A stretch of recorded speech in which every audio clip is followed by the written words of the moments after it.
അപ്പോൾ നീയാണില്ലേ ആ ദുർദേവത? ഞങ്ങളുടെ തോഴിയെ നീ കൊന്നു. വിടില്ല നിങ്ങൾ. അയ്യോ, ഞാൻ ഒന്നും പറയണ്ട. ഇനി ഞങ്ങൾ ശിക്ഷിക്കും. ഉപകാരം ചെയ്തതിന് ശിക്ഷയോ? ഉപകാരം ഇതോ? അല്ലെങ്കിൽ ഇവിടെ കാണില്ലായിരുന്നു, സിംഹത്തിന്റെ വായിൽ പെട്ടേനെ. ഞങ്ങളുടെ തോഴിയെ ഞങ്ങൾക്ക് തരൂ. ശരിയാക്കിയതിനു ശേഷം നമുക്ക് ഇവരുടെ കൊല്ലാം. അയ്യോ വേണ്ട. ഞങ്ങളുടെ തോഴിയെ ജീവിപ്പിച്ചാൽ അതിനെന്താ? ജീവിപ്പിക്കുമോ?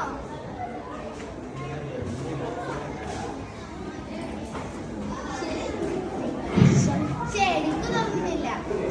പക്ഷെ ഒരു കാര്യം. എന്താ? നിങ്ങൾ ഇവിടെ എന്തിനാ വന്നത്? ശലഭത്തെ തേടി. അതാ നിങ്ങളും തോയും ചെയ്ത ഏറ്റവും വലിയ തെറ്റ്. പോകിൻ ഇവിടുന്ന്. കാരണം നിങ്ങൾ കാണുന്നത് വെറും ശലഭത്തെ മാത്രം. എന്നാൽ ഈ കാട്ടിൽ പുലിയും പാമ്പും തേളും എല്ലാം അതാ ശലഭം വീട്ടു. അതാ നിന്റെ പാട്ടിന് പോയിക്കോട്ടെ. എന്താ അതിനെ പിടിച്ചാൽ?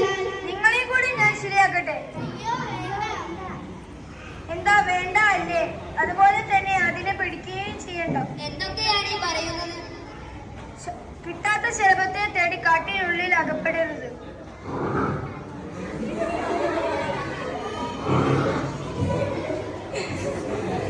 സിംഹം വരുന്നുണ്ടെന്ന് തോന്നുന്നു. പോകിൻ ഇവിടുന്ന്.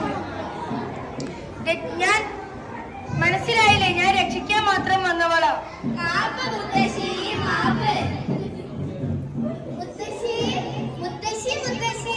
ആരാണ് സിംഹത്തെയും പുലിയെയും ഒന്നും പേടിയില്ലാത്ത മുത്തശ്ശി? ആര്? ഞാൻ പ്രകൃതി, ഈ കാടിന്റെ അമ്മ. നമസ്തേ ജി.